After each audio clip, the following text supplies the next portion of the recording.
సార్వత్రిక ఎన్నికల్లో ఓటమి కేవలం ఇంటర్వెల్ మాత్రమేనని ఏపీ మాజీ సీఎం వైఎస్ జగన్ అన్నారు. తాడేపల్లిలో వైసీపీ విస్తృత స్థాయి సమావేశంలో పార్టీ నేతలకు జగన్ దిశానిర్దేశం చేశారు. శకుని పాచికల మాదిరిగా ఎన్నికల ఫలితాలు వచ్చాయి, కానీ ఆధారాలు లేకుండా మాట్లాడలేమని జగన్ అన్నారు.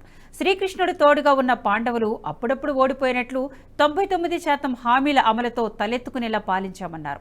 వైసీపీ నేతలు కార్యకర్తల మీద జరుగుతున్న దాడులపై స్పందించారు జగన్. డిసెంబర్ నుంచి ఓదార్పు యాత్రకు శ్రీకారం చుట్టి అందరికీ భరోసా కల్పిస్తానని చెప్పినట్లు సమాచారం. అయితే దీనిపై అధికారిక ప్రకటన వెలువడాల్సి ఉంది. ఏకంగా ఆర్బీకేలు చేయి పట్టుకొని నడిపిస్తూ గ్రామస్థాయిలో కనిపించి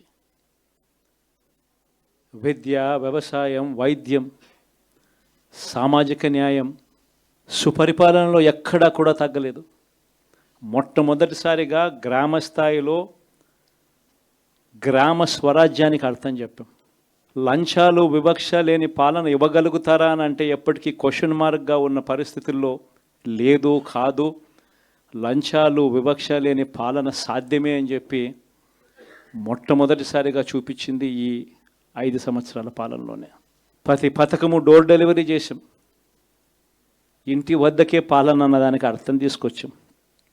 మహిళా సాధికారతకు ఈ మాదిరిగా చేయగలుగుతాము అని చెప్పి అర్థం చూపించాం. ఇవన్నీ సంస్కరణలు. ఏ అక్క చెల్లెమ్మ బయటికి వెళ్ళినా కూడా ధైర్యంగా పోయే పరిస్థితి.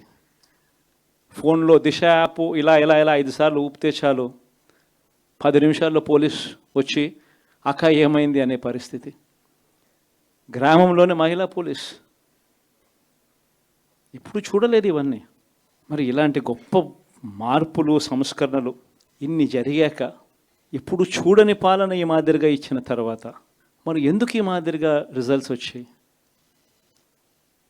కనీసం ఇవేవి చేయకపోయిందంటే సరేలే ఇవన్నీ చేయలేదు కాబట్టి ప్రతిపక్షంలో కూర్చుంటున్నాము అనే దానికి అర్థం ఉండేది.